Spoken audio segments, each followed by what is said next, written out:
Evening and welcome to Q&A. I'm Tony Jones and here to answer your questions tonight, the Executive Director of the Centre for Independent Studies, Tom Switzer. Labor Senator and Shadow Minister for Housing and Homelessness, Doug Cameron. People's panellist, Yasmin Poole, who's just returned after attending APEC as an Australian youth delegate. Newly selected Green Senator for New South Wales, Mehreen Faruqi. And Liberal Party Conservative and former Cabinet Minister, Senator Eric Abetz. Please welcome our panel.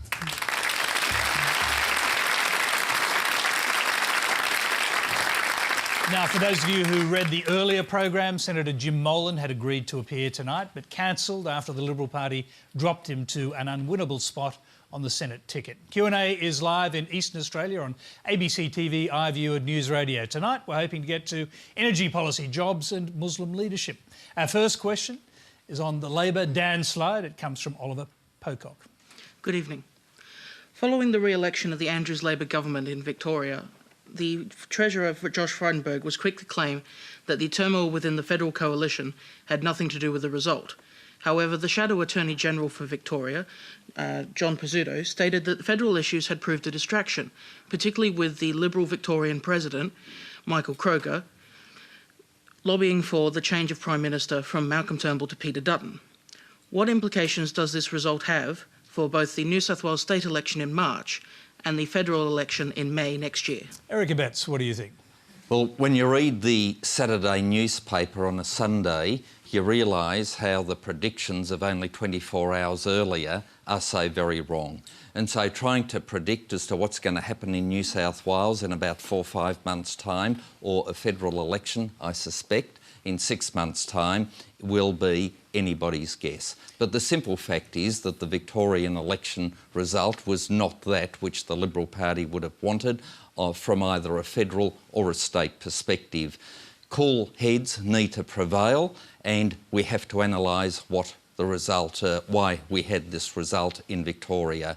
One, yeah, look, federal issues may have played a role. I think the state issues were a lot stronger, and might I add, it wasn't that long ago in my home state of Tasmania, we had a huge landslide where the Liberal Party got 51% of the primary vote, not two-party preferred, but 51% of the primary vote. Nobody jumped onto that and said, well, that means that the Liberal Party federally is going to be re-elected. Eric, one of the problems you've got is that it's your own federal members who are sort of talking about the party being in serious trouble. And one of them, for example, federal MP Tim Wilson, said he saw people at the booths, every second person, that is, gave him a cold, deadly stare of silence and mentioned energy, climate and the sacking of Malcolm Turnbull as the reasons for their voting against the Liberals. Now, when you say you're going to look at the result, will you be looking at those things? And, for example, do you regret your own role in unseating Malcolm Turnbull?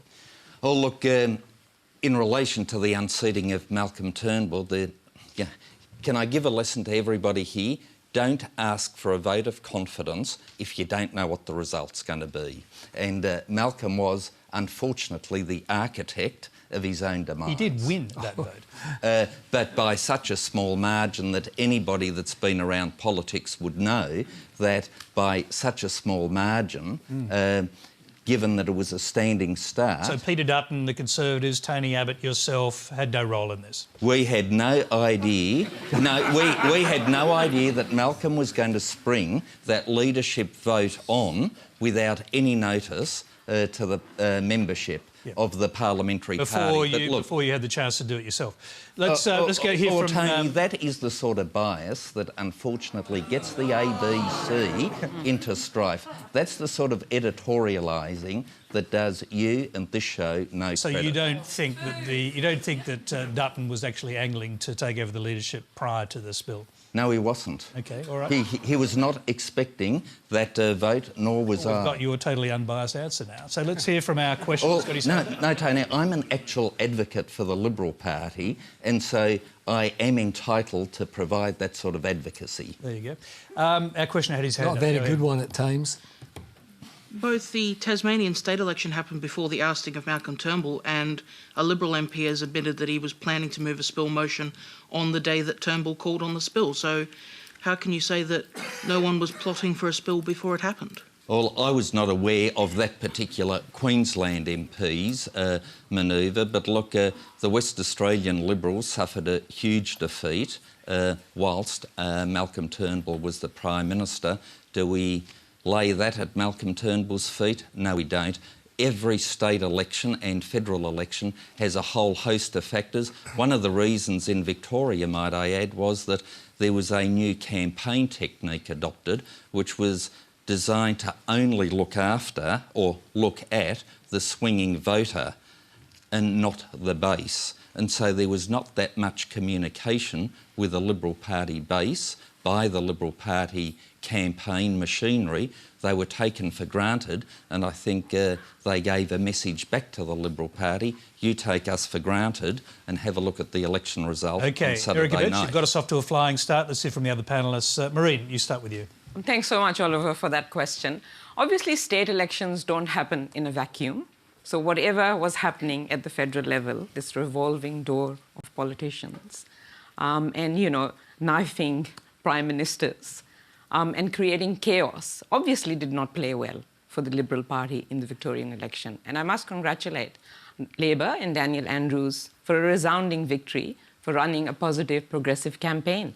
And I must also add the role that the Greens have played for many years in pushing for these policies, which were Greens policies on safe injecting rooms, you know, policies on dying with dignity, on improving renters' rights. These were all issues that the Greens pushed for, and it's good. The outcome is really good for the Victorian people. And I must congratulate the Victorian people as well for not falling for the really divisive and hate-filled campaign that the Liberal Party was running in Victoria. Mehreen, we're going to come back to that issue. But what about the Green vote? I'm very happy to talk about that. We'll come back to it. We'll come back, I promise you. Yeah. Tom Switzer. Well, I think the reality is Victoria is increasingly more progressive, and it's the centre of gravity has shifted left in recent times. I mean, it's hard to believe, but from the 1950s until the end of the 20th century, Victoria was the crown jewels of the Liberal Party. From the Labor Party split until the end of the 20th century, you had Bolte, Hamer, Kennett, all that. They dominated the show. And, of course, the Liberal Party, its crown jewels were based in Victoria with Menzies and Casey, Holt, Peacock, Fraser, all that. But since the turn of the century, Labor has been predominant. And at the next state election, which is due in 4 years' time, in 2022, Labor would have been in power for something like 19 out of 23 years. So Victoria is not Queensland. And there is a case to be made that perhaps the Liberal Party misjudged the Victorian race. But I think there's also a tendency, Tony, among a lot of commentators to read too much in terms of federal implications. You remember during the Howard era, we had many Labor state premiers, Bob Carr in New South Wales, Steve Bracks in Victoria, Peter Beattie in Queensland, Bacon in Tasmania, Gallup in WA, Mike Rann in SA. They were all too often elected, and that did not hurt John Howard's 12-year period in Canberra. So there's a danger in overstating the significance of the federal implications. Let's hear from a Victorian. Yasmin, what do you think young people in Victoria took into account in this state election? Was federal issues, did they play a part, as the questioner suggests? Look, I think it's both. It's both federal and state. I think certainly what happened in the federal results did play some part in shaking young people's faith in the Liberal government, but I think more broadly an issue is that the Liberal Party failed to run an actual forward-thinking progressive campaign. So I think that the fact that they were basing it around law and order and crime, you know, when Victoria is the safest it's been in decades, seemed a little bit backwards. And I think as young people responded really positively to what the Andrews government put forward, so they were putting forward things like mental health commissions, things like focusing on half-price solar and environment problems, and as we know, young people really care about these major issues. So I think that that was certainly a part to play in why young people cared and why they voted against the Liberal government, just because fear and divisiveness at the end of the day didn't convince Victorians. The Liberal opposition in this case. But Doug Cameron. Well, I think Daniel Andrews ran a great campaign, focusing on the key issues for working class people in Victoria: housing, homelessness, TAFE for young people that can't go to university, making sure that people get access to a decent education, health, all of the bread and butter issues. Daniel Andrews had terrific policies on them. And I just think people have had enough of this neoliberal approach, these austerity budgets that you got in 2013-14 from Tony Abbott. Then you moved on to Malcolm Turnbull, and what was his first economic position? It was to increase the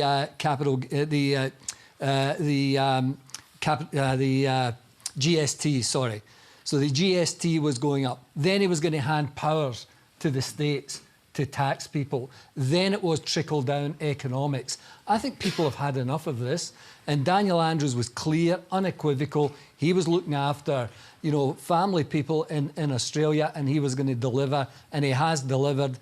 And I think it's great. And yes, just a quick one on federal implications, because that was the heart of. I was just going to say yes, there was clearly federal implications, because you had the president of the Senate coming out and saying that today. You had Tim Wilson, you had Senator Hume out saying these are the issues. You've had a massive debate, and I must say, when I'm sitting in the Senate looking over towards Eric and his comrades over there, they're not looking very happy. And could I just quickly add, Tony, that the New South Wales Liberal Premier Gladys Berejiklian doesn't want the Libs at all near her New South Wales election. So that's a clear indication We've got another of question. the impact it may have. We've got another question, Mehreen, that we're going to, and it's from Ellen Masson. Hello, Ellen. Thanks. Senator Abetz, can you explain why the Conservatives in the Liberal Party stress the importance of appealing to the Conservative base? The true Conservatives in Australia make up only 10 to 15% of the population, and even if all of them voted Liberal, this would not be enough to win a general election. As a result, we are seeing the increase in popularity of small L Liberals rising. Does the party realise that you need to appeal to the centre in order to win a general election? Eric Abetz. Look, thank you for the question, but with great respect, I don't know where you get your statistics from. The simple fact is that the Liberal Party has done exceptionally well from opposition into government when it has had, in general terms, Conservative leaders. In his former manifestation, the now departed Malcolm Fraser, I think we can all agree, was seen as a Conservative. John Howard was a Conservative, Tony Abbott was a Conservative. The only way they brought the Liberal Party out of opposition into government was by getting over 50% of the vote. And so with great respect, your analysis is not one that I would support. And in my home state of Tasmania, with Tony Abbott as leader, we won 3 of the 5 federal House of Rep seats, something that John Howard in his heyday never was able to achieve. Eric, I'm just going to interrupt you for a second because our questioner has the hand up. Go ahead. I completely understand where you're coming from and I respect your answer, but don't you think that we're living in a bit of a different time now? I think that if you even just look at the results of the same-sex marriage debate, most of the seats that actually voted for same-sex marriage were Liberal seats, and thank God they did because they carried the vote through. Don't you think that's representation of the way that we're living at the moment and what people want? Oh, look, clearly that postal ballot was representative of the views of the Australian people, and it stands to reason that from time to time you will be on the winning side and on the losing side. And I've always been of the view that if you win, you don't gloat. If you lose, you don't moan, but you accept the result of the Australian people or the Tasmanian people. So if we take another issue, for example, the monarchy, where I was on the no campaign, we got a resounding vote from the Australian people in support of the Conservative position. And so the Australian people will pick and choose, and from time to time they will support Conservatives, other times they will support the more left-wing approach. Eric, it's interesting, isn't it? The democracy. Liberal Party picks and chooses as well, it seems. Jim Molan, who was a Conservative, who was going to be on the panel today, has been put so far down the bottom of the ticket by Liberal pre-selectors that he is not going to win his Senate seat back again. Is that a culling of Conservatives? Look, what happened to Jim Molan was most unfortunate, and it reflects yet again on some of the decision-making and endorsements that are coming out of New South Wales. It's not a good look for the Liberal Party, and when you've got such a highly decorated individual as Jim Molan, I've got a funny suspicion if the Liberal Party Australia-wide were to choose an Australia-wide Senate ticket, chances are Jim Molan would be leading it because he's seen as such a popular, capable and well-credentialed figure. And so what the New South Wales division did, I think, is a matter of regret. Having said that, I'm sure Holly Hughes and Andrew Bragg will make excellent senators. This just shows you what's happening in the Liberal Party. Not only are individuals fighting each other, but now we've got different states fighting each other. This is an absolute rabble of a government. The sooner they go to an election, the better, because we'll have a better country for it. And tell us what happened to Gavin Marshall in Victoria and Lisa Singh in my home state of Tasmania. All right, we might take that as a comment, Eric. These things are not only in the Liberal Party, the Labor Party cull their own as well. Actually, that is entirely true, and they cull Prime Ministers just like the Liberal Party does. You're watching Q&A tonight, and we're experimenting with the live video questions via Skype. The first one comes from Joe Hurst in Victoria. Hi, my question is for Eric. The Liberal Party campaign of fear and misinformation about transgender children and safe schools in Victoria has failed spectacularly. I see a Prime Minister who makes disparaging comments about young transgender children, like my son, that are very concerning. Do you think the federal government will take away anything from the Victorian election and decide to treat children like mine with respect and support those who endeavour to make them safe? All right, I'm not going to start with Eric, even though the questioner pointed it there. I'll start with Tom. Go ahead. Well, it's good to live in a more tolerant age. And I think with respect to safe schools, it's important that students from all walks of life get taught basic manners and they learn about tolerance and respect for diversity. I think that's a given. I think where there is a great debate to be had is the extent to which identity politics, transgender issues gets taught at a major level in schools. And my view is that proper school curriculum should be based on legitimate literary tests. What's wrong with teaching students the basics in maths and science and history and economics and commerce? Let the parents deal with these other issues. That's how I'd respond to that issue. Doug, you want to get in? Go ahead. Look, man, I've had 2 children going through school. I've got 2 grandkids at school now. I want my grandkids to understand exactly what is happening across the whole of society. I want them to understand that some people have got different choices, some people have got different genders, some people have got different views. And I think that's important in school too. School is not the old machine to just churn out people to go and work for the boss. School should be better than that. School should be actually building a good society. And I think, giving people a proper education in a whole range of areas is an important issue. I mean, it's just about maths and English. What an old-fashioned idea. Well, I tell you what, the transgender community and a lot of the safe schools, identity politics zealots, they will divide the Labor Party as much as they're dividing the coalition on these issues. Harry Quick, just this week, the long-time Labor MP, federal parliamentarian, you had him on your show on Late Line once at the height of the Iraq invasion. He's come out in the Hobart Mercury saying that he will not support the Labor Party because of these types of issues. There are many Harry Quicks out there, decent, conservative, working-class people who don't like this shoved down their throats. Hang on, everybody. I'm going to direct the questions around the table. So, Yasmin. What a disappointing view Tom just purported right there. Yeah. So I think I completely agree. Schools are more than just teaching English and maths. As young people, especially being part of Youth Congress, we're crying out for a more enriched learning curriculum. Yeah. We know that mental health disproportionately affects transgender people and LGBT people. And in fact, the recent studies have shown 80% of bullying for transgender people occurs in schools. So why not? Why can't we teach an anti-bullying program? Why can't we increase awareness about LGBT and transgender issues? It's not teaching people to be transgender, it's simply encouraging awareness and acceptance. And that's something that we need a little bit more of, especially in an outdated school curriculum. Eric Abetz, I'll come to you.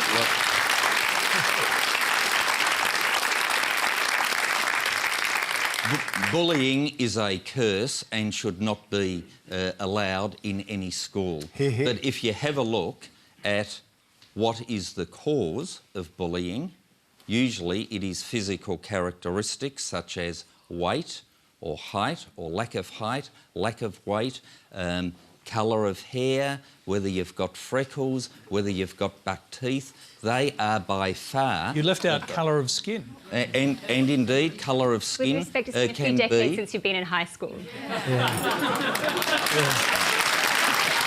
Eric, can I bring you to something that the questioner pointed to the Prime Minister in that question, and indeed in his early days as Prime Minister, Scott Morrison tweeted, "We do not need gender whisperers in our schools. Let kids be kids." I presume that's part of what the questioner was referring to. Is it? Do you think he's on target there in making those kind of comments, or is he trying to whip up some kind of sense that there's things happening in Victoria that we don't like?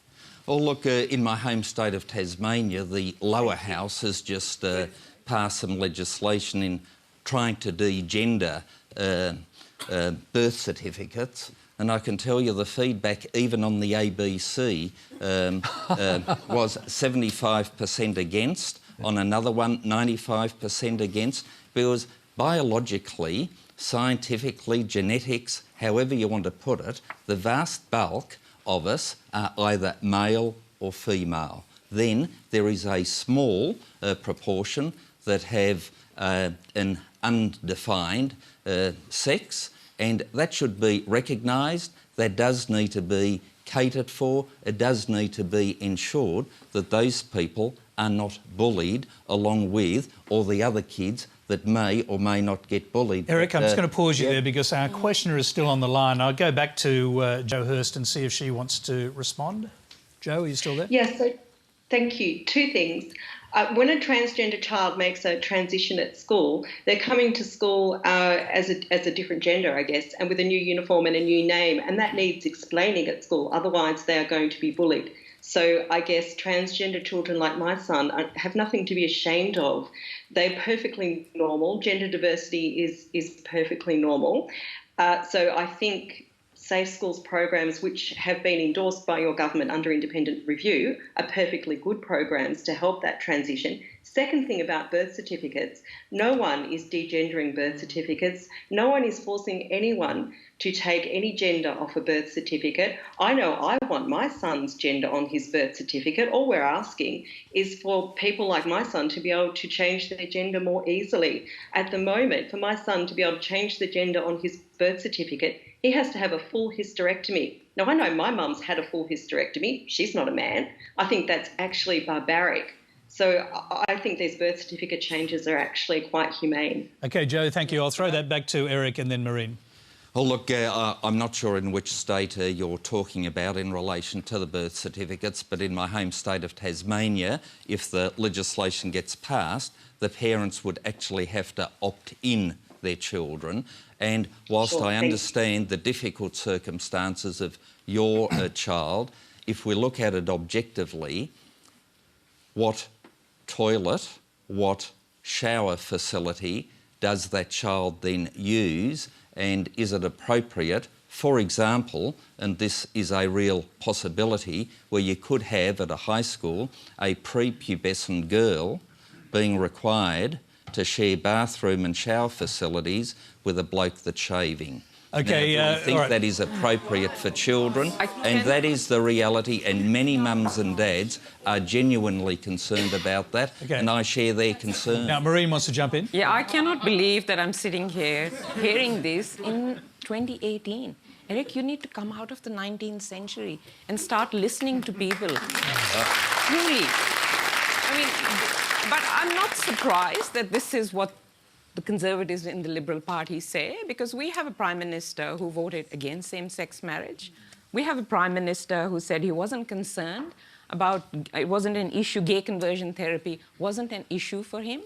And that completely disrespects and is dangerous for people in community who might be transgender or gender diverse or intersex. You know, this law change in Tasmania is a fantastic thing. It doesn't affect the majority, vast majority of people, but it does send a message to those people who are already marginalized, that you are accepted and you are respected. And could I just say one thing, Tom, about you touting the phrase identity politics so much. This is not an academic idea. This has real impacts for real people. This is about marginalized communities seeking equality. So just by dismissing it as some identity politics, which is a negative, which has a negative connotation, doesn't mean that real people are not being affected by this. What about the consequences for gender-specific services, like the Girl Guides or girls' sports? It's not just the Christian right that's raising these doubts. It's many feminist groups themselves. Women Speak Australia. There won't be a need for quotas in the Parliament. And I... Okay. I've just been told that Joe, our questioner on Skype, wants to get back in briefly. Where is Joe? Go ahead. I just heard the Girl Guides being mentioned, and I can say that Girl Guides are very, very accepting of transgender children. They certainly don't have a problem. And with this myth of identity politics, I can assure you that transgender children have never heard of identity politics. They don't know what identity politics is. And I don't think I know what this myth of identity politics is. We're talking about basic, decent humanity and basic human rights for people like my child. OK. Yasmin, I'll give the final word to you on this. My question to you is, do you sense this is a generational issue? Yeah, absolutely. I think that these big fears that the two individuals, conservative individuals, purporting is just simply not the case for young people. We aren't afraid of these terms like transgender, like being gender fluid, these associated issues. We're really not afraid of it. At the end of the day, like I said, it's about awareness and it's about openness and it's about acceptance, and we need to be encouraging that in schools rather than purporting this idea of identity politics. So absolutely, I think it's generational. I think that they need to take a serious consideration of their own views and their own biases. I'm just going to thank Joe, our very first Skype questioner. It worked very well. It means all around the country you can get engaged in this program and you can remain engaged after your question is answered, and you can join the debate. Now, remember, if you hear any doubtful claims on Q&A, let us know on Twitter. Keep an eye on the RMIT ABC Fact Check and the Conversation website for the results. Next question comes from Margaret Weiss. Thanks, Tony. I have a question for the whole panel. Following on from the recent terror attacks in Melbourne, or terror attack and arrests, and the Prime Minister's proposal for a meeting with Muslim leadership, what does the panel think of the refusal of those leaders to attend the meeting? Mehreen, I'll start with you. Yep, go straight to the Muslim, Tony. Seems to make sense. Yes. So obviously the attack was horrific. And, my heart goes out to the victims of that attack. But I think the response of the Prime Minister was also very divisive. Like, to immediately vilify a whole community for the actions of one person is not how society works. I do... Well, he did do that. Every time something like this happens, and it's a Muslim who... Can you just explain, because Eric Abetz said he didn't do that, and can you explain, if you believe that, how did he do it? Because I think essentially what he did was to say to imams, if you see something going on in your church, and even if you don't, if you suspect it, you should intervene in some way. So, how disrespectful was that? OK, so his immediate reaction was that the Muslim community needs to do more about this. When we have criminal activities like this, when we have attacks like this, when we have violence like this, it is the responsibility of the whole community. We have to come together as a whole community. Just vilifying and picking on one community is not the way to do it. And the Muslim community has been doing quite a lot in terms of getting young people's programs, engaging them in, let's say, mateship programs or harmony programs. They even run programs in prisons for Muslim prisoners in terms of, how to get back into the community. So it's not a lack of the Muslim community doing something. But Mehreen, vilification is quite a strong charge to lay against the Prime Minister. Based on what he said, is that really justifiable? Sure. I think after that he said was the Muslim community wasn't serious about this issue.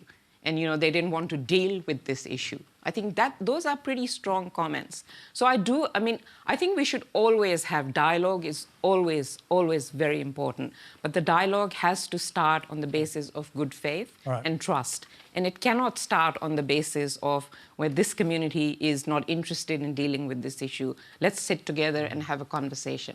We need to have that conversation. That's what the Prime Minister wanted. We need to have many conversations, but they need to happen in good faith and with trust. OK, Eric Abetz. Good faith and trust. Did the Prime Minister refer to extremists, and I think that is the vital word here. And some leaders of the Islamic community were, in fact, willing to meet with the Prime Minister because they understand the seriousness of the issue. Others decided not to. What is the Australian community to make of that?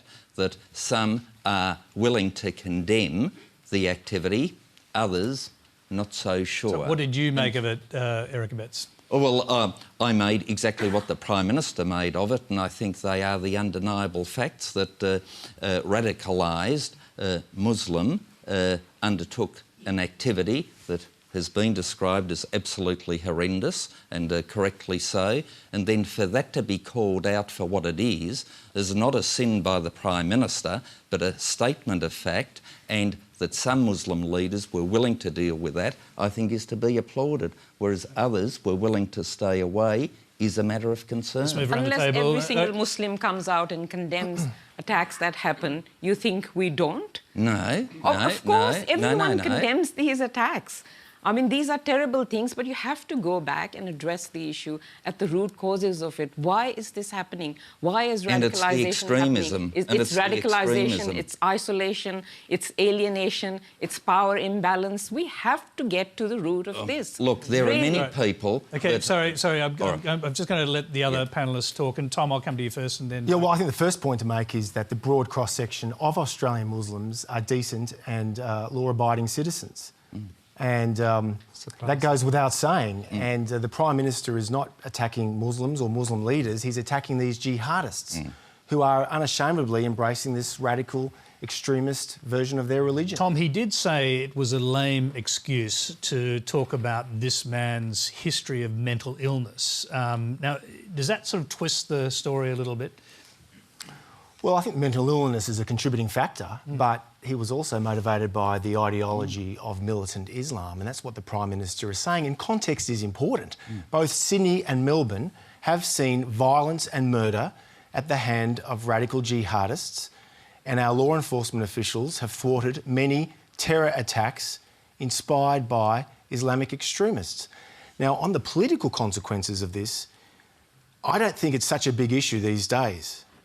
It was in the decade after 9/11 and the terror attacks in New York and Washington and Pennsylvania, certainly in London after the 2005 terror attacks.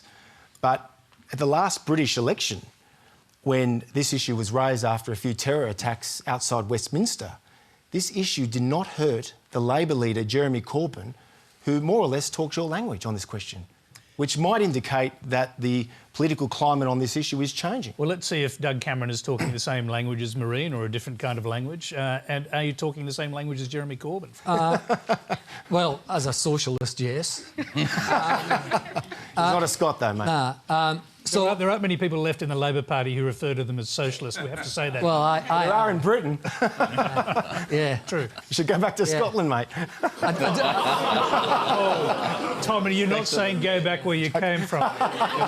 That would be quite a bad thing. For me too. You see, and I'm a white guy, so can you imagine what happens to other migrants in this country if that's the sort of attitude? Oh, come on, I'm just joking. It was a joke, Dougie, come on. And it's always easy to say it's a joke.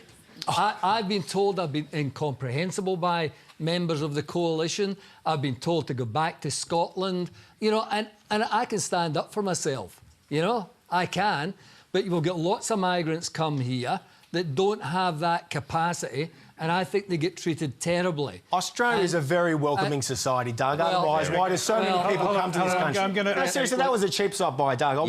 Very. It's clearly a joke. And this is the problem with identity politics. You guys take it way too seriously. Okay, so it was just a joke. We've gone So, on the question. So I'd like to bring us back to the question. I agree. You didn't hear, when, it was the Christian churches where, kids were being abused all over the place. You didn't hear, for years, many of those leaders of the Christian churches being told, it's your responsibility, you fix it. That didn't happen. And I just think it's terrible when you've got, one nation coming into the Senate dressed in a burqa, and people start going, oh, this is okay, and just copying it. I thought that was terrible. And I think this is going to get worse. I think the politics of terrorism, the politics of Muslims is going to get worse as we get closer to the election, because as it gets tougher for the coalition, then they're going to try and divide. They're going to run fear campaigns. I think it's terrible, and I think they should be concentrating on decent policies for all Australians, including Muslim Australians. Okay. Notice that not once did Dougie condemn radical extremist Islam. Not once. I wasn't Not asked once. to condemn. No, this is all in the Yes, you context of were. the question. You were. That was the question. Actually, I'll come that back is very to it, Doug, but revealing, actually, Dougie. Yasmin's mother is a Muslim, and I'm just interested how you're viewing this debate, or how you're feeling it, perhaps. Yeah, I mean, look, I'm certainly not representative of all young people, and I'm not Muslim myself, but, as a mother who is Muslim, she doesn't even wear the hijab anymore because when she first came to the country, she was discriminated against. And now she's working as a mental health nurse and contributing hugely to our society. So when you're blaming the Muslim community, I think it's very counterproductive. And just aside from the issue, which is, the fact that she's a mental health is ironic because it's mental health. At the end of the day, there is a big Muslim community that are extremely moderate. And I think by pointing fingers without focusing on security, without focusing on mental health reform, without focusing on these things, it ultimately is going aside from the real problem. So unfortunately, I think when we're painting Muslims with a broad brush, or when we're, like I said, pointing fingers, it's honestly counterproductive and unhelpful. It creates more divisiveness. Okay, and very briefly, I'm going to go back to Doug Cameron. The question was, what do you think of Muslim leaders refusing to attend the meeting with the Prime Minister regarding radicalisation? I think it was being used by the Prime Minister to some extent for another photo opportunity. And I think, if he was really serious about dealing with that, there could have been a meeting without all the publicity, all the nonsense that went on. And I'm sure that the Muslim leaders in this country would sit down, as they have been doing, working cooperatively with security and intelligence agencies, working cooperatively with the police, and working cooperatively with politicians, because they know the dangers of terrorism and they understand it probably better than most. But to be used as a photo opportunity by the Prime Minister, I think was the wrong thing. Well, it wasn't a photo opportunity. It was. Absolutely. It was. Then, totally look, was. if Scott Morrison could walk on water, Doug would be saying, this is proof positive he can't swim. This is the sort of nonsense that we are now getting out of Doug Cameron. As long as he gets the baseball hat on, he'll be OK.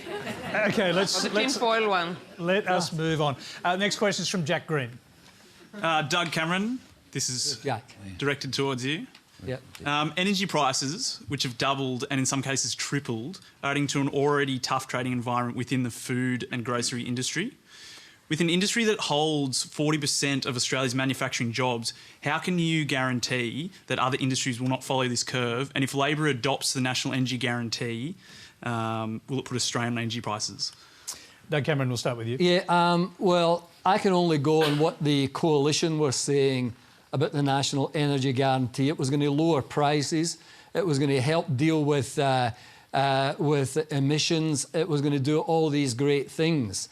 And then when the extremists in the coalition decided that they would not, support this, we've lost a Prime Minister. And the current Treasurer was totally supportive of it.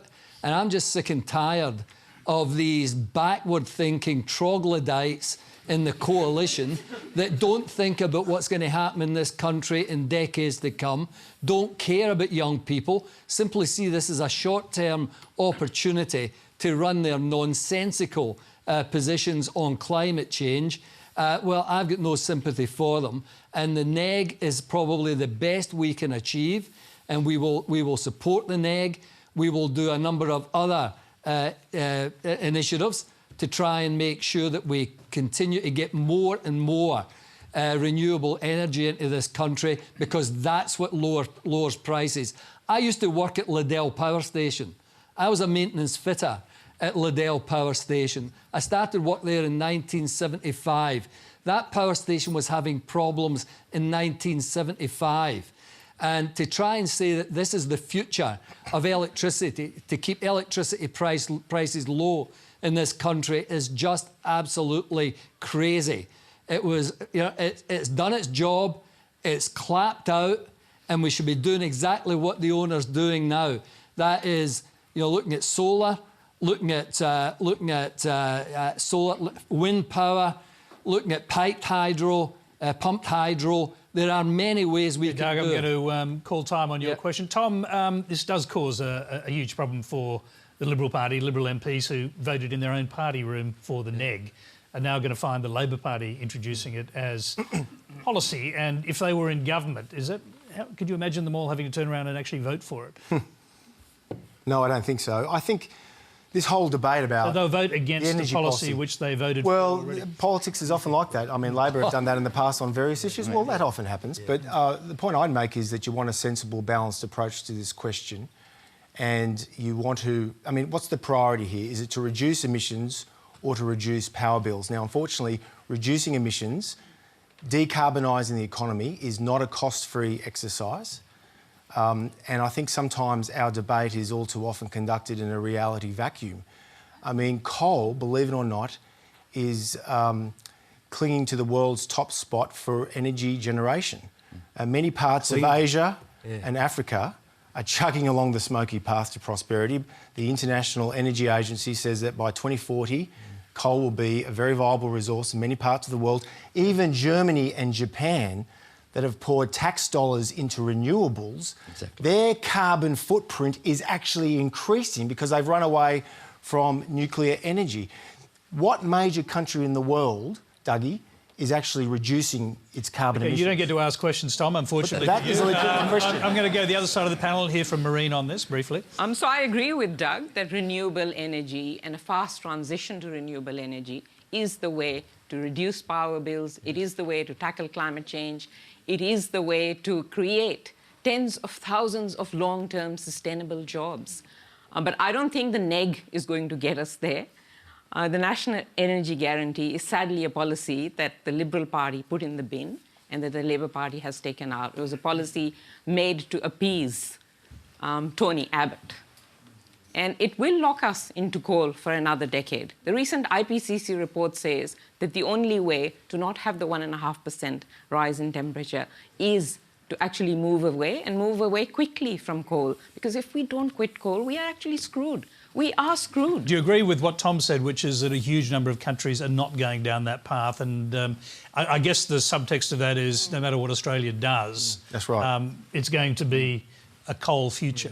I don't agree with that. I think that's kind of an irrational exuberance that people like Tom and Eric might want to think is the case. You look at China and India, they are the fastest growing renewable energy. They're building coal-fired power stations one a week. That's right. There are They are moving steadily away escalating. and also building many more renewable energy Okay, all right, now we'll hear plants. from Eric Abetz. Thank you. Well, this debate's come full circle for me because I remember in my formative years, the Greens actively opposing a hydro scheme, and when the former leader of the Greens, Dr Bob Brown, was asked, well, what's the alternative source? Guess what he suggested? A coal-fired power station in the Fingal Valley. That was in the 1980s, but it's interesting now let's how the Greens... Let's update it. And now here we are. Yeah, and in 2018, we have, as we speak, 400 coal-fired power stations being built around the world. Why are they doing it? Because they have an ideological commitment to coal? No, because they have a commitment to their people to provide the cheapest and most reliable form of energy that they possibly can, and that is why they are investing in coal-fired power stations. Okay, Eric Abetz, we've made that point. So the neg, Labor's going to adopt it along with various other things like subsidising batteries. For pink batteries. Solar power. Pink batteries. $2,000 subsidy. Are they actually for pink or is that just a slogan? You wait for it. We'll see what colour they are, but for a price of $8,000 to $10,000, you will get a $2,000 subsidy. Who do you think will be able to afford that? Your local truck driver? Your local retail worker? I don't think so. It is the upper middle class that will get a warm, fuzzy feeling that they've invested in this battery, and the poorer people in our community, the pensioners, and that is why I coined the phrase during this debate that I would always put pensioners before Okay, parents. all right, I'm going to hear Doug Cameron. Well, actually, I'll go to Yasmin, in fact, because you've been listening to the debate. I mean, do you see Labor's policy creating subsidies for batteries for solar to actually absorb solar power? What do you think about that policy, just to start with? Look, I'm not going to go ahead and say that I know very much about energy. As a young person and as myself, it's not my huge area of focus, but I certainly think that the government promoting renewables and promoting these energy efficient policies is hugely important, at least for young people. You know, we know that this is going to be affecting our generation, it's going to be affecting our children. If we look at the recent state elections, it was the reduction on solar panels that really resonated with young people as well. So absolutely, I think what we're saying is we're looking, I'm not denying that of course coal is important to our economy right now, but we can't keep using it as what we're going to make money with in the future. It's just not the reality, and that's just not how climate change. And that's why nuclear will be the future. And Eric's argument means it's more important for us to do something on this. If other countries are using more and more coal, we've got a responsibility of had all the benefits and of we coal export for our decades. jobs and work. Actually do something Doug Cameron, about it. just pause for 1 second, because I just want to get you to answer what the critique that Eric just made of the battery subsidy policy, basically saying it's sort of the middle class people. Who can afford it? Well, lots of people are doing it now. And I know that Malcolm Turnbull saw the importance for it because he's probably one of the biggest banks of batteries anywhere in the country. So it is important in the longer term that those batteries get put in because they will help smooth the transmission. They will be the future. That's the future for electricity generation, to have batteries that are there as and when required. Having dirty old power stations chugging away 24 hours, 7 days a week, 365 days a year, that's old technology. It's all changing. We need to get with it. For the kids in the future, we need to do it. Just speaking very broadly here, it is amazing that Trump, quite rightly, cops a lot of abuse and criticism, and he especially cops it on his decision to pull the United States out of the Paris Climate Accords. But in answer to my original question to Dougie, it's the United States, that's the major country that's reducing its emissions dramatically. And it's not because of the Paris Climate Change Accords or any cap and trade scheme or carbon tax. It's because of the shale fracking revolution. It's technological innovation that is driving down energy prices, and it means that the United States, for the first time since the OPEC oil crisis, is on the cusp of being energy independent. And damaging the environment for generations to come. Okay, but they're reducing emissions. I'm sorry, I'm just going to interrupt because we've got a web question that's just come in from Melbourne. This is from Julia Irwin. As a voter in the Northcote electorate, do the Andrews government's progressive environmental policies, such as a solar panel rebate, make the Greens irrelevant? Mehreen. Of course they don't. Why do we have that rebate? Because we had Greens in the balance of power for the last 4 years. That really pushed the Labour government to change their position on many things, as I said earlier. I mean, I would be devastated. What happens if Labor keeps getting greener? They're going to take votes from you, just like the Liberal Party is trying to take votes from One Nation. Sure, listen, elections go in cycles. I mean, that's perfectly... Eric would not think that's bias, right? That's a perfectly... I had my words earlier and the viewers will make up their mind. Elections do go up and down in cycles. Sorry, anyway, go ahead. I'm just going to say elections do have their cycles. They go up and down. I think it's a good outcome for Victoria to have these progressive policies. You know, it's still early days in Victoria. You know, we're still in contention for 3, if not 4 lower house seats. So we went in with 3. We hopefully come out with 3. Probably not exactly the result that the Greens were hoping for. But I do want to talk a little bit about the upper house and the system of voting in the upper house in Victoria. I'll give you 5 seconds. Yeah, 5 seconds, which is a completely flawed and disastrous system where votes are harvested through preferences, and it's the system that is gamed. Right. We might get 2 Victoria, MPs. you can check this out on Wikipedia, but we've got a national audience here. Yeah, it's too much detail. Can I just say, go ahead. if the Greens had have voted with Labour in 2009 to put a price on carbon, we wouldn't be talking about this true. now. That's probably true. We wouldn't be talking about this now.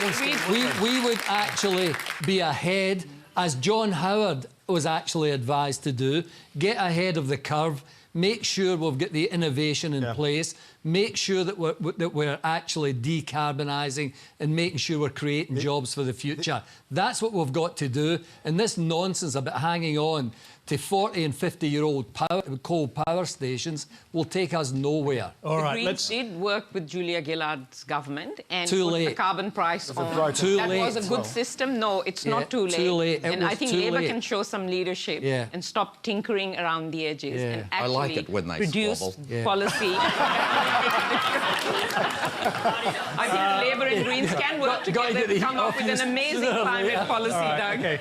Well, just one thing we'll get on the record, Eric. You don't want any votes to come back to the Liberals from One Nation. We want everybody's votes. Okay. All right. And at the moment, we need I think them. we can answer for that then. Wendy Hayhurst has our next question. Go ahead, Wendy. This is a question for the whole of the panel.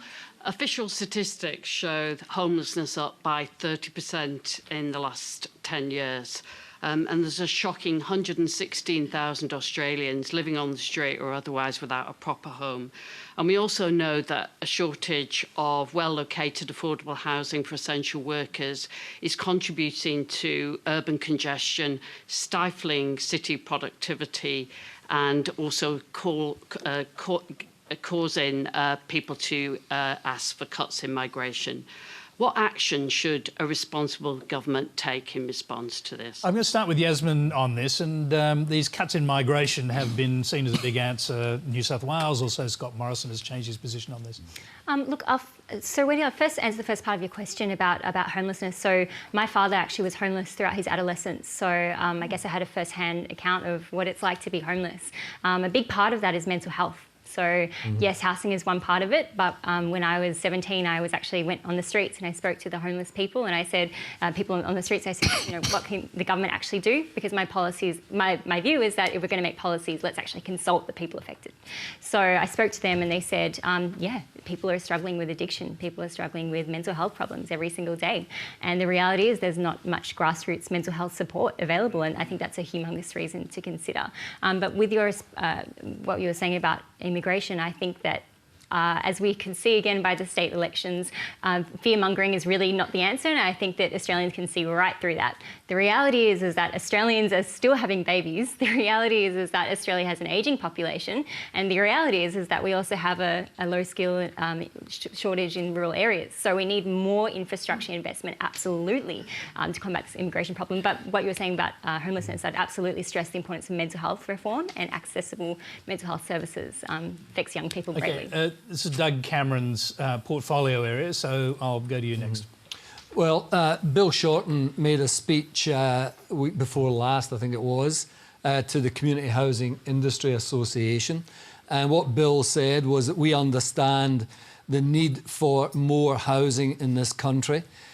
When we were in government, we had the National Rental Affordability Scheme. We were on track to deliver 50,000 houses for key workers, for low-income workers, to make sure that they could get at least 20% under the going rate. We had set out 50,000. The Abbott government, in that austerity budget in 13-14, cut that back at 36,000. Everyone in the industry recognises that it was a very important and very good scheme. Bill has indicated that we will be making an announcement prior to the election about how we deal with housing, not just homelessness, but housing in general. We need about 700,000 homes to be built over the next 10 to 15 years. And we need to make sure that people can afford them. We need to make sure that young people who are going to be confined to renting can actually rent at a reasonable price. Home ownership's declining, renting is increasing. I'm not saying that's a good or a bad thing, but we need to understand the whole housing sector is changing. Young people can't afford to get in. And as long as we've got negative gearing and capital gains tax, where investors are getting funded by young people actually bidding to try and build a home, not an investment, then we're in big trouble. Now, Cameron, what about the answer that in New South Wales, and the Prime Minister seems to have adopted at least in part, the answer to this overcrowding, the pressure on housing is to cut immigration? Well, as a migrant, I'm pretty keen to make sure that other people get the same opportunity I've had. And, you know, I must say that given the mess that this government's made of their skills policy, we're going to have to keep bringing more people in. So that's a problem. We need a decent skill policy. We need to get our TAFE system back to what it was, an iconic public institution that helped communities and helped families. And so I just think if you look at other comparative cities around the world, they can do it far better because they've spent the money on infrastructure. They've actually delivered on public transport. What was the first thing that crazy 2014-15 budget did? Stopped any investment in public transport and started building more roads. All right. Now let's hear from the other panellists. And Tom, on the immigration issue, you're against cuts to immigration, I believe. So what do you think when the Prime Minister switches his position 180 degrees and decides it's time to cut immigration? It is quite a U-turn, isn't it? Because you may recall when he was Treasurer, he often slammed Tony Abbott for raising this very question. But I think Abbott read the political winds, and so's Morrison, and now the New South Wales Premier Gladys Berejiklian. I think one can support high levels of immigration and a properly controlled refugee program, as I do, and still recognise that the political climate is changing on this subject. And this is one of those issues that does go beyond left and right, coalition and Labor. There's increasingly a lot of Australians who are very nervous about high levels of immigration, particularly when it comes to the big southern cities, Melbourne and Sydney, and it deals with issues like congestion and infrastructure. These are legitimate views, and anyone who expresses those views should certainly not be hounded down and said that they're unspeakable. They're legitimate views, but I suspect that Morrison has put his wet finger to the wind and caught the significance of this changing political mood. Well, let's see if Eric Abetz agrees with that. Do you think the changing political mood means we have to cut immigration, and by how much? Well, look, first of all, if I may, on the issue of homelessness, yeah, sure. It's a real issue. And prior to entering politics, I was on the inaugural committee with a few other people to establish a youth homeless shelter in Hobart, and I was its honorary legal advisor for many years, and so I saw firsthand the problems, and that is in fact what motivated us to set up this shelter, trying to do our little bit to assist in an area of great need, which is often, and Yasmin, you're right, in the mental health space as well. So a difficult issue. The shortage of housing in Australia, it's an issue of supply, and that is where local and state governments in particular have a real responsibility. Coming back to the issue of migration, look, like Doug, I'm the beneficiary of an immigration scheme. Like everyone on this panel, oddly enough, except for Yasmin. We came to Australia because there was a Labor shortage on the hydro schemes in my home state of Tasmania, and I think it is right and proper that Australia should decide its immigration intake on the basis of the Australian need and also on the Australian capacity to be able to take in the numbers of people. So, Eric, are you on board with the Prime Minister and the New South Wales Premier that Australia, particularly New South Wales, perhaps Victoria, overcrowded?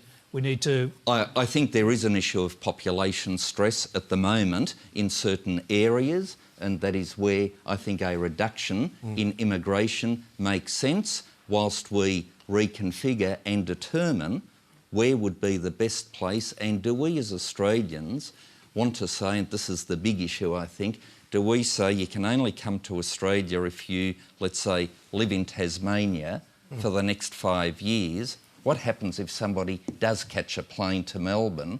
Are we then going to get the police to arrest them and drag them back to Tasmania? And that is one of the Eric, real you could problems. you could actually problems. control that by income tax. You could offer special income tax concessions if you went and lived in Tasmania, for example. Or that is one of the problems where you then get into a very detailed analysis and it becomes very But Eric, difficult. do you accept that if you slash immigration levels, you're bound to slow down the economy?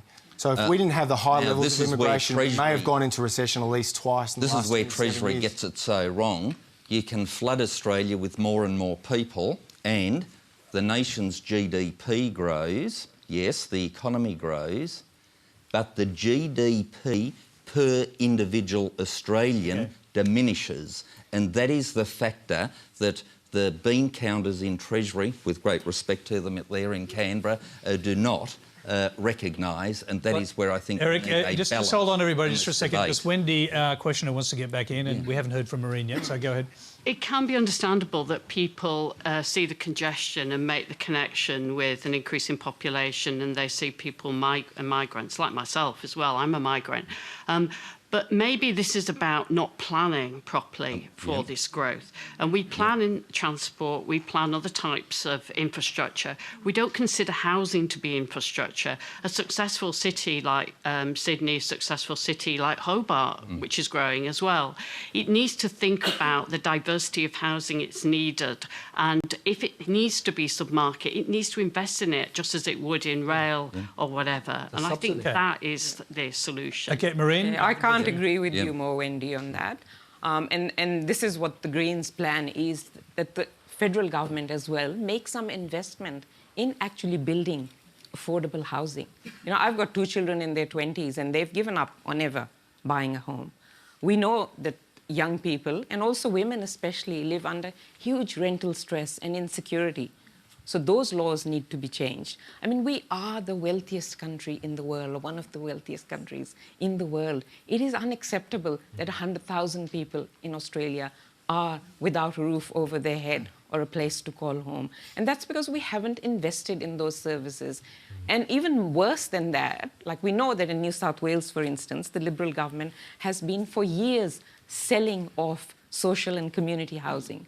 So we have a huge backlog to make up for, and we need to take this seriously.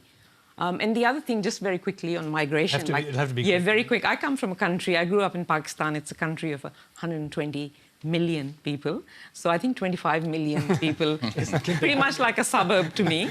Having said that, we should plan much better and invest in the infrastructure we need and not start blaming migrants for causing congestion. I'm going to give the final word to our People's panellist, Yasmin Poole. Go ahead, Yasmin.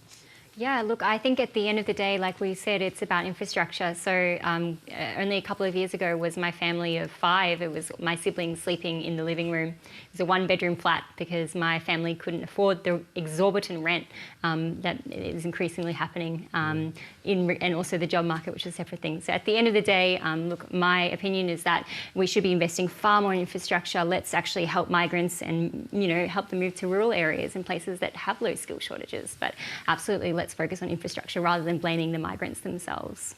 Now, that is all we have time for tonight. Please thank our panel, Tom Switzer, Doug Cameron, Yasmin Poole, Mehreen Faruqi and Eric Abetz.